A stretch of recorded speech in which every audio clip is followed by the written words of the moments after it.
Assalamualaikum warahmatullahi wabarakatuh. Selamat bertemu kembali adik-adik. Bagaimana kabarnya? Ya, kakak harap kita semua dalam keadaan sehat walafiat ya. Hari ini bertemu lagi dengan saya, Kak Danang. Seperti biasa, kalau dengan Kak Danang kita akan belajar matematika ya. Nah, kali ini bab yang akan kita pelajari adalah persamaan kuadrat. Nah, bab ini bisa kalian temui di matematika wajib kelas 10 semester ganjil. Oke, siap ya? Sebelumnya kita ke pengertian dari persamaan kuadrat. Pengertian dari persamaan kuadrat atau PK ya.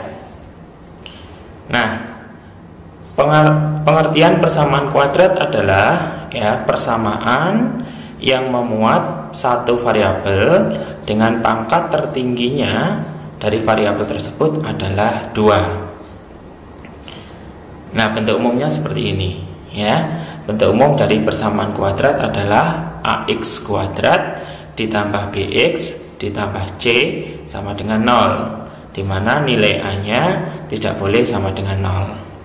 Variabelnya apa? Variabelnya x. Pangkat tertinggi atau terbesar dari variabel apa? Adalah 2. Ya. Jadi bentuk umumnya ini ax kuadrat ditambah bx ditambah c sama dengan 0. Nah, nilai a, b dan c adalah konstanta real. Oke.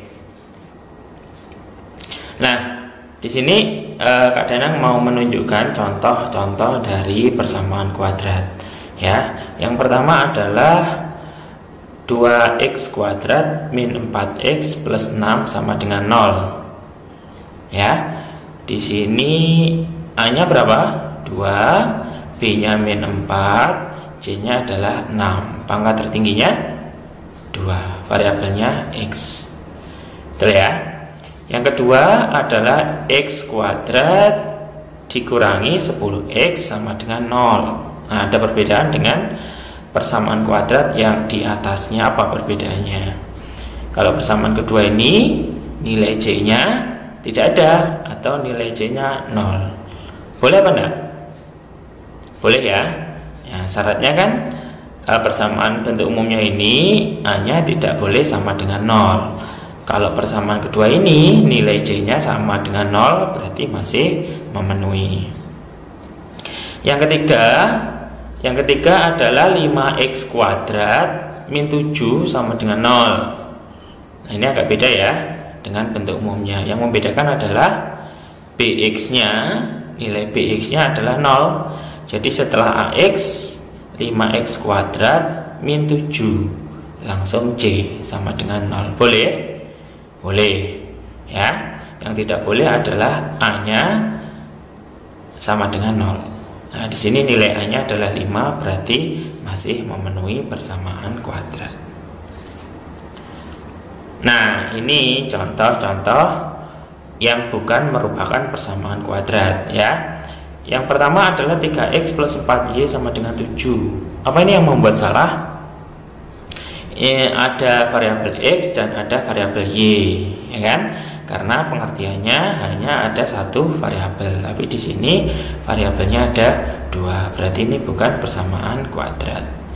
Terus yang kedua, x pangkat 3 plus 5x kuadrat min x plus 9 sama dengan 0. Ini yang salah yang mana? Ini ya. Jadi pangkat tertingginya bukan 2 tapi 3. Oke, sampai di sini mengerti ya? Kan? Nah, selanjutnya yaitu menyelesaikan persamaan kuadrat. Oke. Persamaan kuadrat atau PK yang bentuk umumnya ini ax kuadrat plus bx plus c sama dengan 0 itu memiliki penyelesaian x1 dan x2. Ya. Artinya apa? Artinya bila kita masukkan nilai x1 dan x2, ya, kita masukkan ke dalam persamaan ini, maka akan didapatkan pernyataan benar atau ruas kiri yang di sini nanti nilainya akan sama dengan ruas kanan. di mana nilai X1 dan X2 nya itu disebut juga sebagai akar-akar persamaan kuadrat. Contohnya gimana, Kak? Oke, nih ada contoh, misalkan ada soal X kuadrat plus 5X min 6 sama dengan 0. Ya, kita tentukan nilai X1 nya sama dengan 1 dan X2 nya sama dengan 2. Loh, memang X nya harus 2, Kak? Ya, karena kalau persamaan kuadrat itu memiliki dua nilai X, X1 dan X2. Nah, sesuai ini tadi untuk membuktikan tadi ya, kalau untuk membuktikan kita masukkan X1 nya ke dalam sini. Jadi X1 kita substitusikan ke dalam persamaan kuadrat di atas, maka akan didapatkan jadi X yang ada di sini kita ganti dengan angka 1. 1 kuadrat ditambah 5 kali 1 min 6 sama dengan 0. Ya, ruas kiri sama dengan ruas kanan. Berarti benar ya? Oke, berarti X1 sebagai akar-akar persamaan kuadrat. Coba kita masukkan untuk X2 sama dengan 6. Nah, ini benar. X2 sama dengan 6. Ya. X2 sama dengan 6 min 6, maaf, X2 sama dengan min 6, di sini min 6 ya. Oke, min 6 kita substitusikan ke dalam persamaan kuadrat di atas. Ya, berarti kita masukkan min 6 kuadrat ditambah 5 kali min 6 dikurangi min 6. Ini min 6 ya, bukan 6, maaf, ini salah, ini min 6. Jadi sama dengan 0. Nah, kalau kalian hitung ruas kiri dan ruas kanannya itu sama dengan 0, berarti benar. Ya, intinya kalau X-nya itu disebut sebagai persamaan atau disebut sebagai akar-akar persamaan kuadrat, maka ketika X-nya ini kita masukkan ke dalam persamaannya, maka ruas kiri akan sama dengan ruas kanan. Nah, tadi kita dapat X1 dan X2. Itu gimana, Kak, cara mencarinya? Di sini ada 3 cara mencari akar-akar persamaan kuadrat. Yang pertama adalah pemfaktoran. Yang kedua itu melengkapkan kuadrat sempurna. Yang ketiga itu adalah rumus ABC. Ya, kita akan bahas satu-satu. Oke, yang pertama adalah pemfaktoran atau faktorisasi. Nah, bentuknya seperti ini. Oke, langkah-langkahnya ini diperhatikan ya. Jadi misalkan ada persamaan kuadrat dengan bentuk umum AX kuadrat plus BX plus C sama dengan 0. Ya, kita mau mencari faktorisasi dari bentuk ini. Yang pertama kita kalikan A dengan C, akan didapatkan hasil perkalian AC. Jadi kita kalikan dulu koefisien dari X kuadrat atau A dikali dengan C, gitu ya. Nah, kalau sudah ketemu AC, nah kita cari faktor dari AC. Jadi tadi setelah kita kalikan hasilnya AC ini, kita cari faktornya. Ya, misalkan faktornya itu P dan Q. Ya, ada syaratnya. Syaratnya bila P ditambah Q itu akan menjadi B. Jadi faktor dari AC tadi kan kita misalkan P sama Q. Nah, P sama Q ini harus bisa menghasilkan B jika ditambahkan dan dikalikan menghasilkan AC. Ya, jadi kita kalikan AC dulu, nanti akan ketemu suatu bilangan. Bilangan itu kita faktorkan jadi P sama Q. Ya, P ditambah Q akan menjadi B dan P dikalikan Q akan menjadi AC.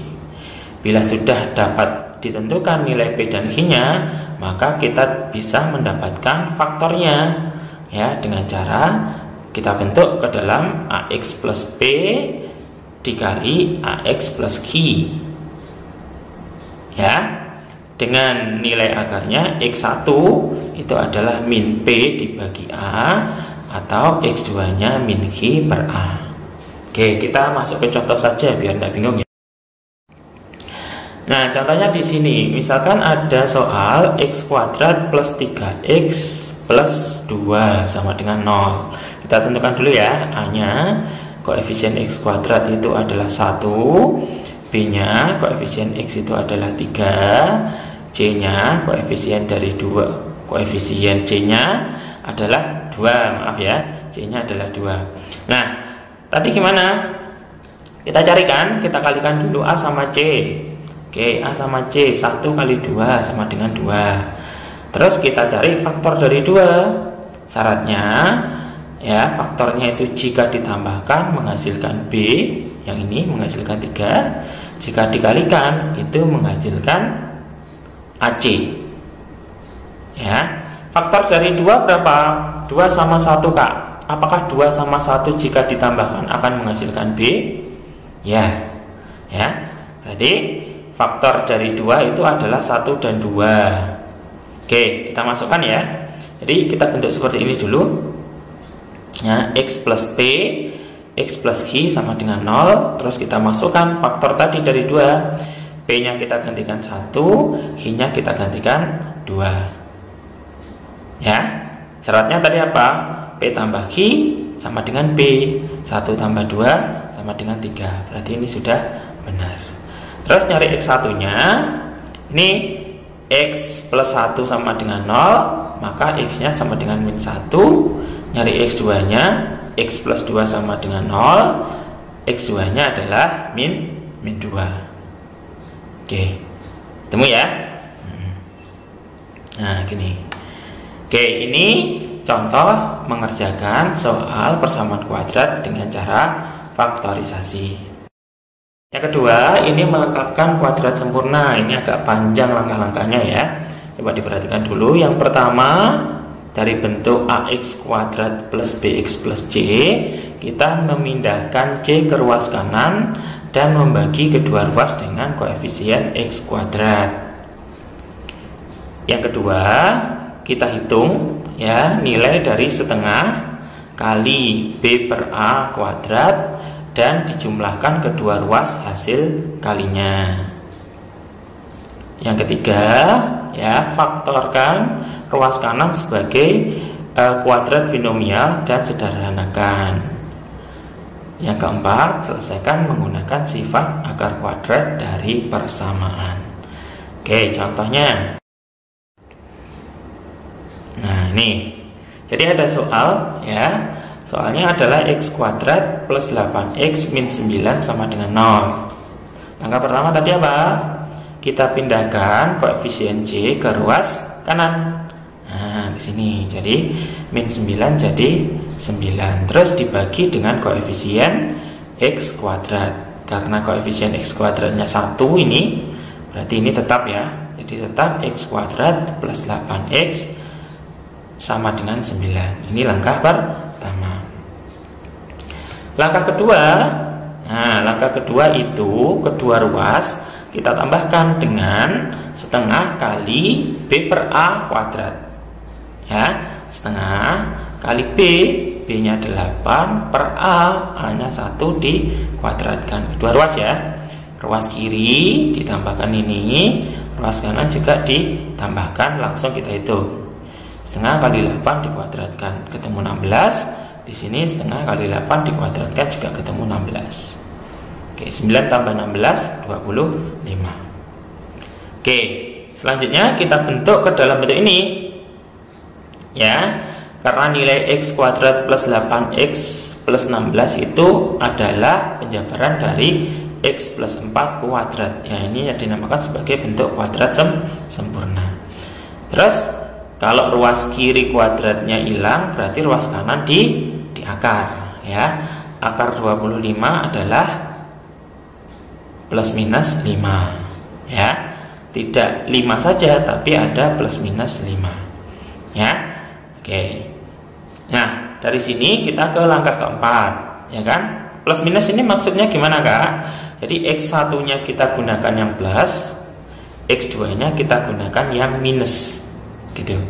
Jadi plus minus itu X1 nya kita gunakan yang plus 5, X2 nya kita gunakan yang minus 5. Jadi di sini X plus 4 sama dengan 5, X nya sama dengan 1. Kalau yang kedua X plus 4 sama dengan min 5, X nya sama dengan min 9. Oke, bisa difahami ya.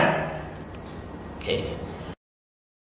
Yang ketiga, kita menggunakan rumus ABC. Nah, ini rumus andalan ya. Jadi kalau kita menggunakan faktorisasi kesulitan, menggunakan melengkapkan kuadrat sempurna juga kesulitan, kita bisa menggunakan rumus ABC. Kalau pakai rumus ABC nanti pasti ketemu jawabannya. Nah, gimana Kak rumus ABC itu? Ya, kalau kita mencari nilai X1, X2 nya langsung menggunakan rumus min B plus minus akar D dibagi 2A, di mana D nya dinamakan diskriminan dan D nya itu dijabarkan sebagai B kuadrat min 4AC. Nah, di sini contohnya ya. Misalkan ada persamaan kuadrat X kuadrat plus 7X plus 10 sama dengan 0. Kita tentukan dulu ya, A-nya berapa, B-nya berapa, C-nya berapa. A-nya berapa? 1, B-nya 7, C-nya 10. Sudah, langsung kita masukkan aja menggunakan rumus ABC ya. Min B berarti min 7 plus minus B kuadrat 7 kuadrat min 4 kali A, A-nya 1 kali 10 dibagi 2 kali 1, 2 kali A. Oke, ini kita proses ya. Jadi X12 sama dengan min 7 plus minus akar 9 per 2. Ingat ya, kalau plus minus itu berarti X1 nya itu plus, X2 nya minus, dibalik juga tidak apa-apa ya. Berarti di sini akar 9 3 plus minus 3, yang X1 nya min 7 plus 3 per 2 ya, sama dengan min 2. Yang X2 nya min 7 min 3 per 2, nilainya adalah min 5. Mudah ya. Jadi kalau rumus ABC itu lebih mudah karena kita tinggal menentukan nilai ABC nya, lalu kita eksekusi, kita masukkan ke dalam rumusnya. Oke. Ya, sampai di sini ya adik-adik semua. Misalkan belum paham, bisa diulang lagi videonya, diulang-ulang, belajar terus, latihan soal agar bisa memahami persamaan kuadrat ini. Nah, materi ini akan terus berlanjut, jadi kalian sebisa mungkin harus paham tentang persamaan kuadrat. Oke, terima kasih telah menyaksikan. Kurang lebihnya kakak mohon maaf. Bertemu di lain kesempatan. Saya akhiri. Assalamualaikum warahmatullahi wabarakatuh.